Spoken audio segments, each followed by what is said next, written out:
We're a day away from impeachment. The Democrats are already saying that they want fairness in the Senate. Also, Never Trump weighs in with vote for the socialist over Trump. Hunter Biden wants bears protected. And also, an eco-friendly fascist is coming for you. We'll get into that. And the possibility of the gig economy blowing up in California. So much more coming up in the Buck Sexton Show.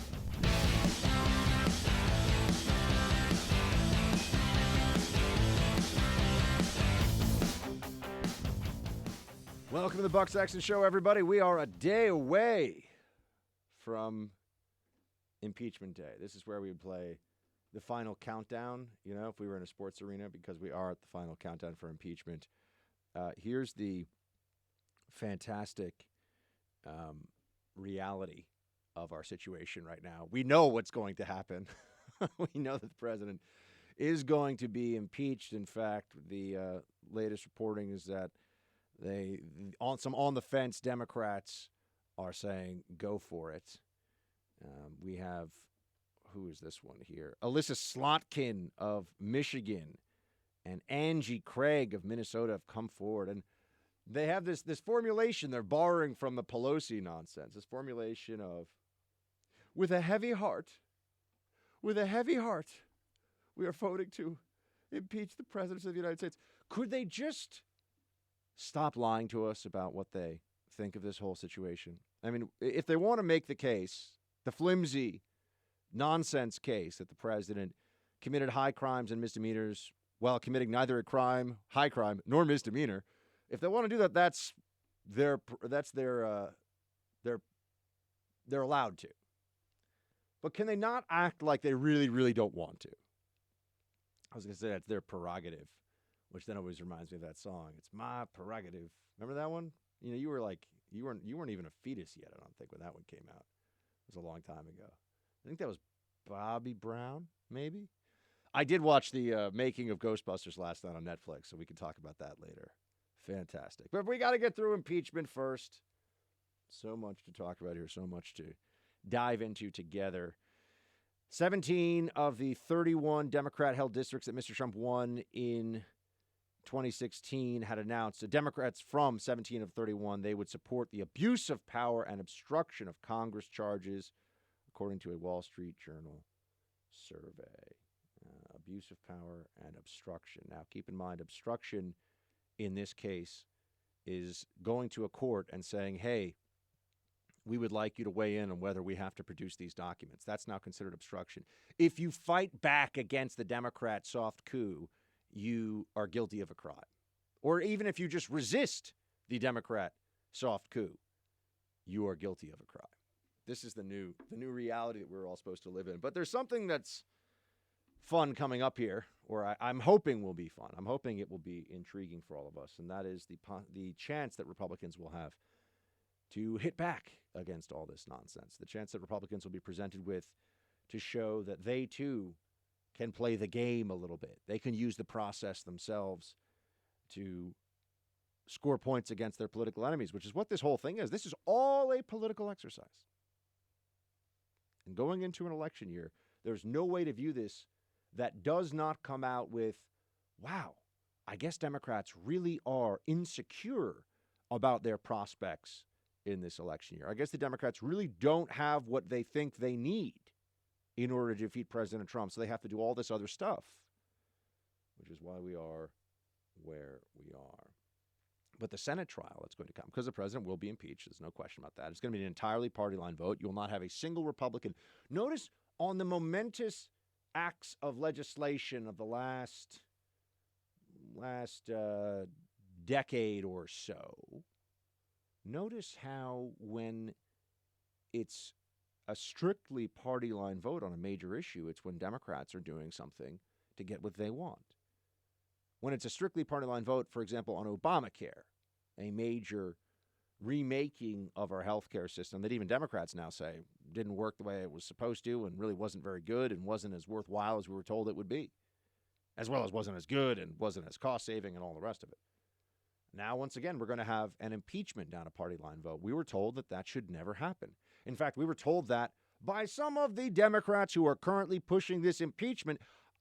But when they said it, it was a Democrat who was being impeached at the time, Bill Clinton.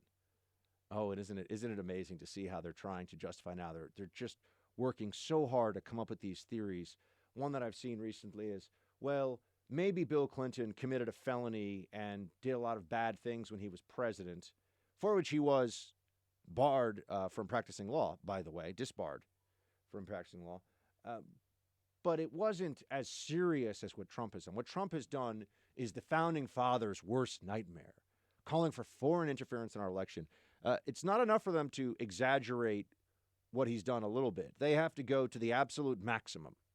They have to pretend that this president is, say, abusing his power more than a president who put Americans in internment camps, or a president who suspended habeas corpus, or a president who decided to resegregate the civil service like Woodrow Wilson did. I mean, there's a lot of stuff, a lot of things in the past, a lot of abuse of power you could talk about. Far worse than even the theoretical abuse of power the president engaged in here, because it's not what they say it is, and they're lying even about the crime itself, but the crime itself is not nearly as bad as they're pretending it is. But they know that there may be some issue that comes up when there's a Senate trial. And so in classic Democrat style, they are now claiming they want fairness. Anybody who watched the Schiff-run circus, as I did, not all of it, not every minute, but hours and hours of it. I mean, no one should watch every minute of that thing. It's a mess. You can read the transcript if you want to know everything that was said. That's what I usually do. But anybody who saw that Schiff circus, the Schiff show, as so many of us like to call it, knew that it was fixed, that it was unfair, that the whole process was meant to get a certain outcome against Donald Trump, and that we should all just understand. We should all understand that the Democrats had no interest whatsoever in presenting a process that would allow both sides to have a presentation of facts and narrative. It was supposed to slam down the throats of the American people a story about horrific presidential abuse that did not happen, but they want us to think that theoretically it could have happened, and based on that theoretical that they can't prove with no real witnesses to speak of other than people that are talking about how they served so long in the State Department and they got fired and we're supposed to cry, we're supposed to care, but we don't. They just tell us, well, Orange Man bad, impeach him. I mean, they just skip to the ending. Get rid of Trump.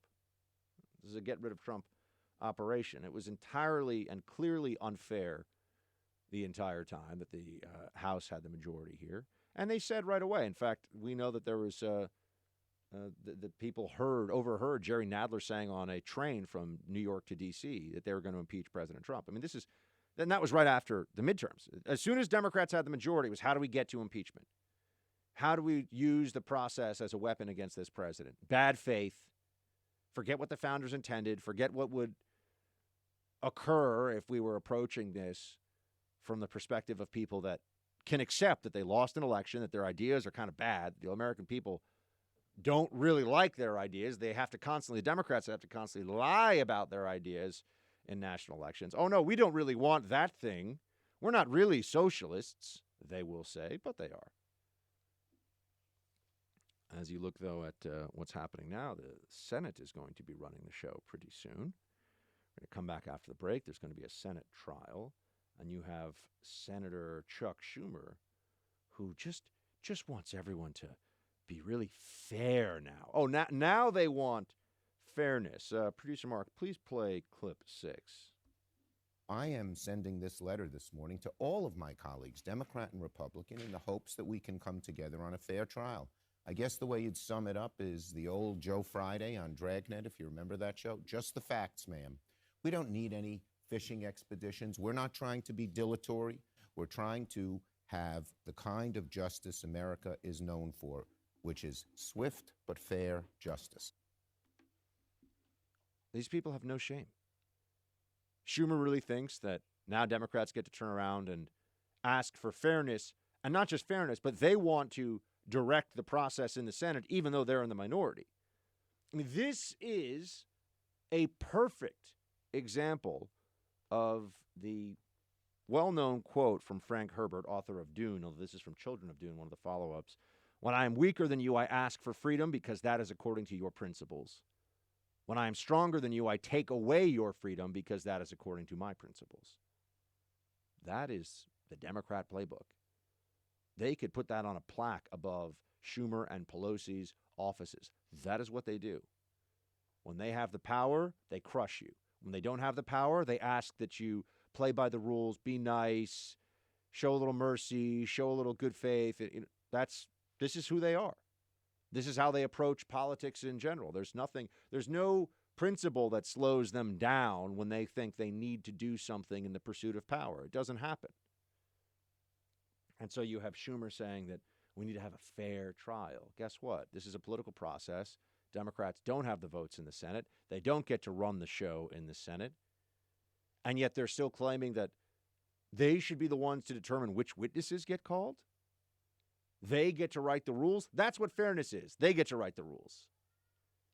These are the same people who are telling you the president broke rules in the first place. Now they're going to do the whole, if you don't do what we say, if you don't listen and take orders from the left on this Senate trial, they're going to demagogue this issue into oblivion. Here's Senator Schumer, for example, saying that if the Senate Republicans don't do what Schumer wants, clearly the president must be hiding something. Play 7. If Leader McConnell doesn't hold a full and fair trial, the American people will rightly ask, what are you, Leader McConnell, and what is President Trump hiding?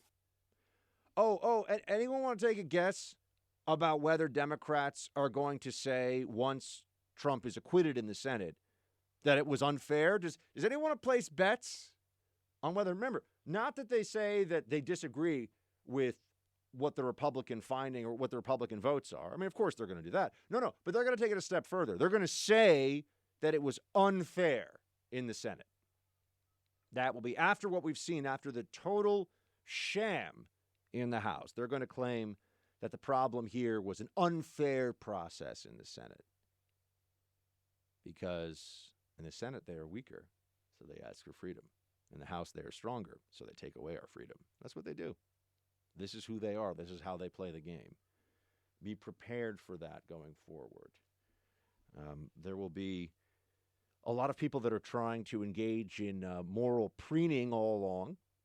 There are going to be people that are telling you that we should all be deeply troubled by what the President of the United States has done here, that even Republicans are so concerned.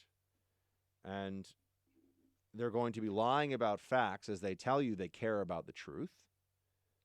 Just understand that all of this was really preordained. All of this has been planned. This has been coming for years, in fact, not just months. I've been saying impeachment is coming for many, many months now. It is clear these people have been psychologically broken by Donald Trump. They cannot accept his victory in 2016. They live in terror at the thought of his reelection in 2020. They do not want to have any meeting in the middle with you on these issues. They're not looking to reach some kind of compromise. They don't want a shared power agreement. They want control. This is their brains now. The left, they've become hardwired with the desire to control every aspect of your life and to force their philosophy, such as it is, of statism, absolutism, secularism, social justice-ism, you name it, to just force you to live in the world that they think it should be. And everything they have to do along the way is completely justified, and so that's why we've all seen this coming, or we should have seen this coming all along. It is a scam, it is a sham, but there is no way around it. And we should all remember exactly who these Democrats are, especially those independents and those swing states who are listening to this show. Remember who these Democrats are when it comes time to vote this fall.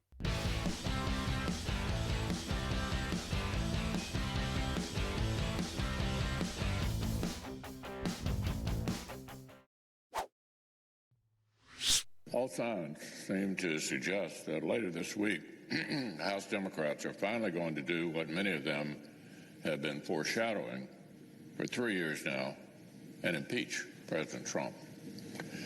It appears that the most rushed, least thorough, and most unfair impeachment inquiry in modern history is about to wind down after just 12 weeks, and that its slapdash work product will be dumped on us over here in the Senate. I'll have much more to say to our colleagues and to the American people if and when the House does move ahead. But as we speak today, House Democrats still have the opportunity to do the right thing for the country and avoid setting this toxic new precedent. The House can turn back from the cliff and not deploy this constitutional remedy of last resort to deliver a predetermined partisan outcome. This now does make impeachment a clearly partisan affair. When the Democrats, and they will, vote to impeach President Trump, how will I be able to tell Republicans in the future when there's a Democrat president that they absolutely can't stand, when there's a socialist, when unemployment is skyrocketing, when the economy is plummeting, when things are going badly, because we all know it will, when people with the economic illiteracy of AOC or Sanders or Warren are calling the shots in the economy. When that happens, how will I be able to turn to Republicans and say, impeachment isn't the remedy here, guys. Don't impeach this person. We just have elections for that. They'll look at me and say, what about Trump? And while I can still make the case about how we shouldn't, two wrongs don't make a right, they might look at me and say, yeah, but you've also got to fight fire with fire. It becomes a very difficult case to make, that we need to constrain ourselves to the good faith understanding of what the founders intended impeachment for.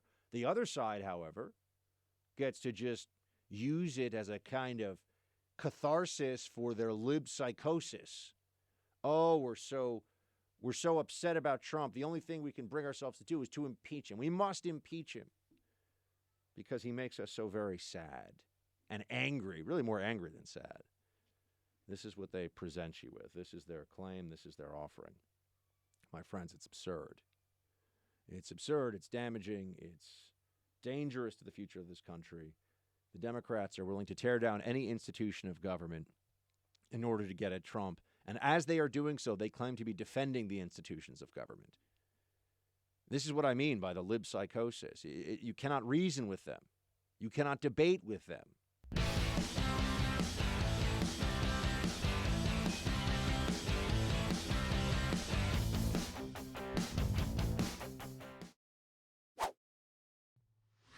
I'm not that damn smart. You know how easy this is? Jesus. But no one wants to do it. No one has the instinct or the will to execute anything real. They only execute failure. I only execute failure. That was Alex Jones. Oh, man, he's amazing sometimes. He's amazing. But I worry that we're going to have to use that as a drop for the Senate Republicans. I worry that we're going to have they only execute failure as a thing, because they will not use the process as a punishment against the other side. We're too Romney-esque for that, just slap us around, crush us, destroy our dreams, destroy our policies, and then we'll say, oh, gee, gosh, oh, sorry. Oh, did we get in your way there? I'm sorry, my face got in the way of your fist. Oh, gosh. They only execute failure. That guy, I mean, look, he's amazing at crazy. I've always thought that. Bilderberg's the Illuminati, only execute failure. That guy is great. I wonder, he once said that he didn't like my hair. I wonder if he approves of the beard. Oh, yeah, you smug government agent, CIA agent, Sexton, sitting there being all smug. That self-satisfied look. He did kind of nail me with that one. I will say that. Maybe we'll come back. Maybe on my birthday we'll do like a greatest hits of crazy for this show, and we can play Alex Jones talking about how I'm a CIA plant meant to take over the radio industry. Which, I mean, maybe we're taking over the radio industry, but I'm certainly not doing it on behalf of the CIA, because Papa Buck likes to get paid over here. I'm not trying to get that government salary anymore.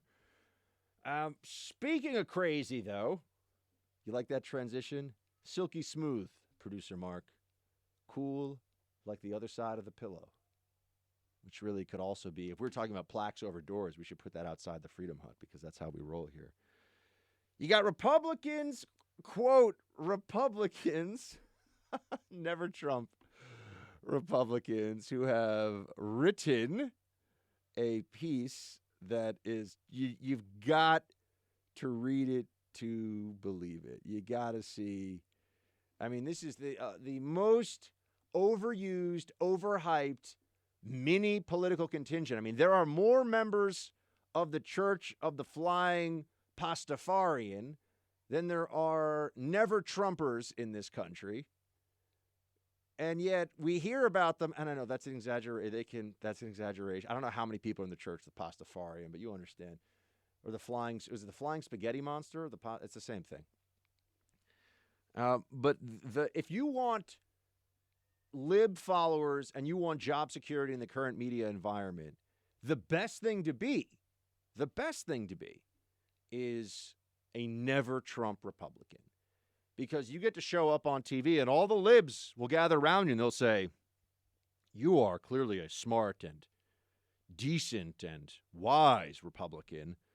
Tell us how the president and your party right now are terrible, horrible. No one should vote for them. They should be out of power. And therefore, all of the ideas that you as a, quote, Republican have claimed to want to defend and care about your entire adult life, those will be pushed aside and swept away in favor of lib, social justice, identity politics, socialist insanity.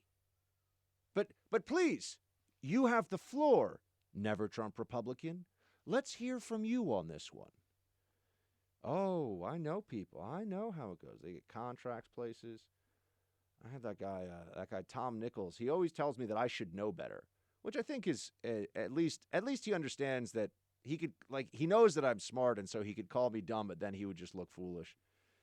Most of the never Trump Republicans. I don't think Max Boot gives me that credit because he's such a lunatic, but it should frighten people. I would note that Max Boot, who was universally despised when I worked at the Council on Foreign Relations as an Council on Foreign Relations. There it is. We got him. CIA, CFR, TUV, WXYZ. This guy's all over the place. Can't trust him, producer Mark. He's a plant, CIA plant, trying to take over. We should maybe do a show. We could do like a whole segment, like a fake Alex Jones segment. That'd be fun, actually. Should just be really angry and mean to people for I no just reason. pound on the table. Yeah. Be like, I'm a man. I eat meat. I like to yell. All that stuff. You know what I mean? Yeah, basically. Yeah. I mean, sometimes this stuff is pretty amazing. Maybe I am a CIA operative. I don't know. Maybe Who knows? producer Mark Yeah. is actually this guy over here. You never know what I he's prefer got Russian going on. spy. He's cynical enough to be a CIA person. I will tell you that. Yeah, but you know that I'm cynical. Yeah, but wouldn't you? Aren't I always know supposed to something? hide it if I'm an operative? No. You hide I'm in a plain. spy, You hide in you know? plain sight. You know, you want to just be like that guy that no one pays attention to. Yeah, but if you guessed it right, then I'm doing a bad job. Well, I spent a lot of time with you. That's true. Back to never Trump Republican. Sorry, I saw that Jones clip and I just couldn't stop laughing last night. It's amazing. I don't even know what he was talking about. But I just saw that clip. I was like, this is incredible performance theater. We are Republicans and we want Trump defeated. This is the article. Who wants to guess who's in this one? George Conway, Steve Schmidt, John Weaver, and Rick Wilson. Before I tear apart how absurd this is, let's just all remember for a second, folks, that the alternative to Trump, and they can say this is not true as much as they want. It is true. We know it's true. The alternative to Trump is a Democratic Party that wants greater control of your life, wants abortion for all 9 months of a pregnancy, wants de facto open borders, wants much higher taxes, wants the rich to pay for everything. So they essentially want central planning, socialism, top-down control. This is what they advocate for. Climate change insanity. I mean, the climate change stuff is completely nuts. And they seem to believe this now. I mean, I thought for a long time that it was largely just cynical politicians saying things to stupid people that they know to be untrue, but that they also know to be politically valuable. I thought that was the case. But now I actually believe that they believe it, which is more frightening. I can deal with disingenuousness. When I mean deal, I can understand how to counter and counterattack disingenuousness. But crazy true believers, you have a much more challenging situation dealing with them, and that's where we are. That's where we are right now on climate change. There are people that really must believe this stuff. I mean, I think Michael Bloomberg really believes that climate change is a dire threat to America, to the world. I think he actually believes that stuff. But here's this New York Times, of course. You want to get out of trouble with the New York Times, claim to be a Republican. Man, I just think about the book deal that I would get. My book is coming out. It's coming, by the way. It's coming. It's a little slow. My brothers and sisters at Stansberry Research, whom I love, are like, Buck, the book needs to come faster. It's coming out faster. I mean, meaning my draft has to get out faster.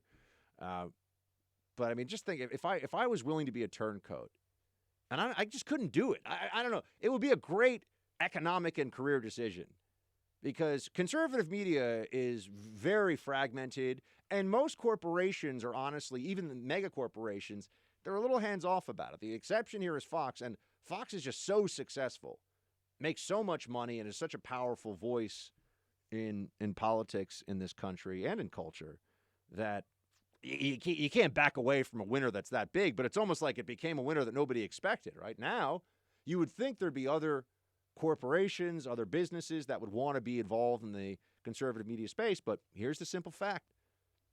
Left boycotts, the left attacks sponsors and advertisers, conservatives. We just don't really do that. We're okay with people having bad, crazy ideas and saying stupid things. We'll call it stupid, but we don't do this concerted campaign to destroy the economic foundation of speech that we don't like. That's a lib thing, and unfortunately, it's very effective for them. Because of course there's room for more channels. Of course there's room for more voices on the right, but a successful company doesn't want to necessarily take that risk. You know, a parent company doesn't want to spend millions, hundreds of millions of dollars to stand up, for example, a channel. So that's why it has to come from really a audience-based grassroots. It's one of the reasons why talk radio is so successful, because people can listen to what they want to listen to.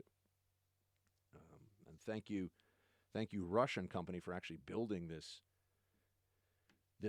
dare I say, free speech zone of talk radio that otherwise there'd be so much less space out there. Because, I mean, look, all these different news channels, if you're a Trump supporter, you really can't even go on them anymore. Fox is the only exception. You can't go on all these other channels. There's no room for you.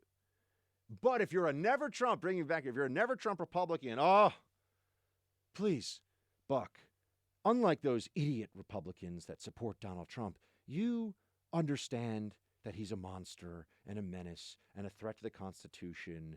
And since you're so smart and wise, please tell us, as a Republican, why you hate Donald Trump so much. And people dance to this tune. They willingly play this game. And some of them have built large social media followings off of this. They get contracts to be commentators on TV. They make utter fools of themselves. I mean, everything Trump does is terrible to these people, because that's the game. That's the whole purpose. And they're being used. I mean, I didn't even like, people have asked me, why did I leave CNN after 2 years? And by the way, I left CNN. They actually offered to extend me. I left. I didn't want to stay. After the election, I realized where this was going. I realized that once Trump had won, it was just going to become Never Trump Central. The Never Trump Network, which is what it is, even though obviously it's mostly leftist, but if you're a conservative, Never Trumpers all over the place.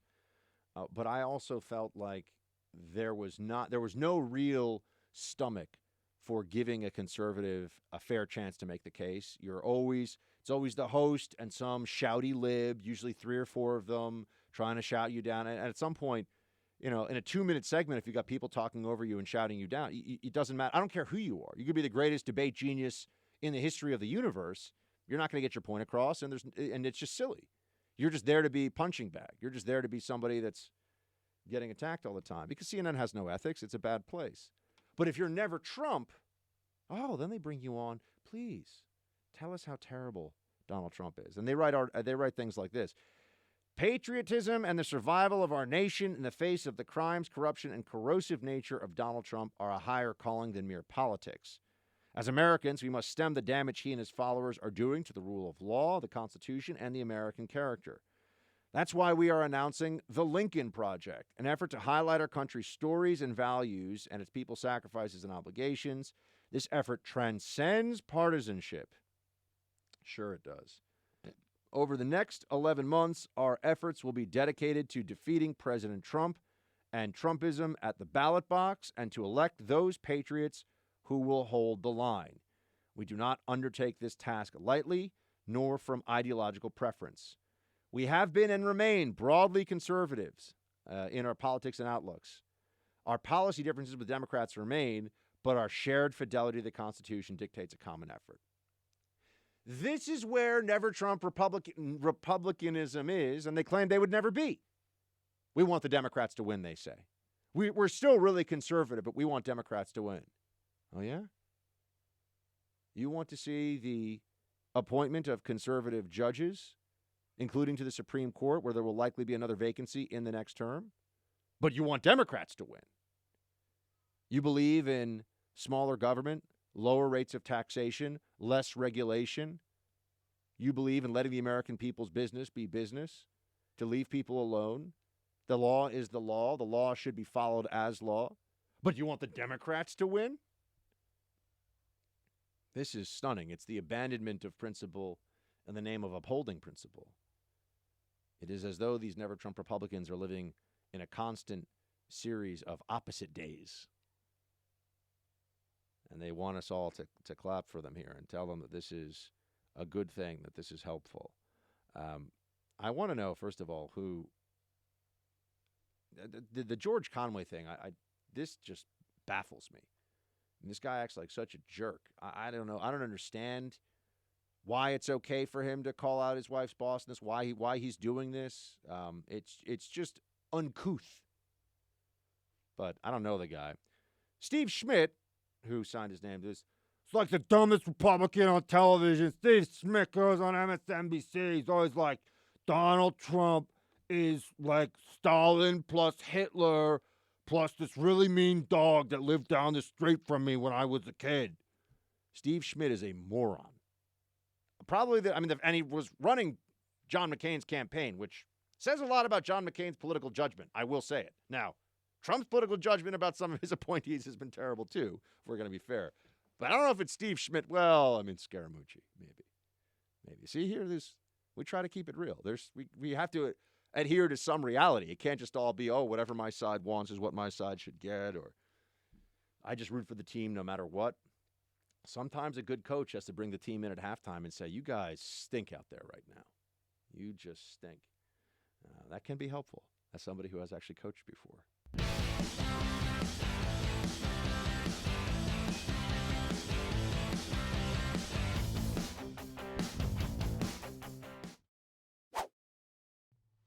Here's what's happening now. We're gonna show keep, ever. Girl, please stop talking. Please stop talking right now. Because you know what? No what's problem. happening? Thank you. No problem. Thank you. I won't talk the rest of the show. No problem. Okay, I'm okay with that.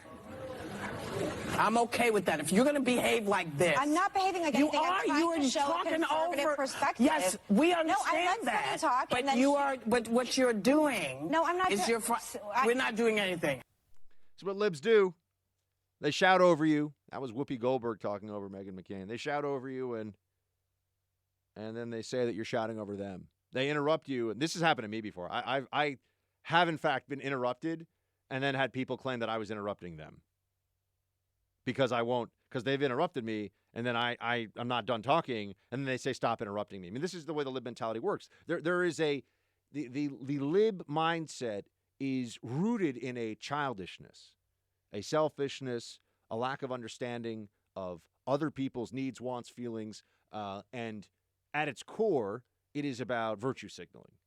I believe this, I think this because I'm a good person. I'm a smart person. That's what really motivates most of the liberal mentality now. And I hate calling it liberal. I know it's not liberal, it's anti-liberal, but I mean, I can't call them commies all day because then they say we're not actually communists, and that's technically true. And I have to get into this, libs is fun. It's a little bit more pejorative. So calling the left libs is a good way to go. And saying the left, we need better names for them. Notice how they've made the right sound somewhat ominous, but the left is kind of, maybe the left is okay. No, it's not. But if you try to tell them that, you know what they'll do? They'll pretend you get to have a say, and then they'll just talk over you.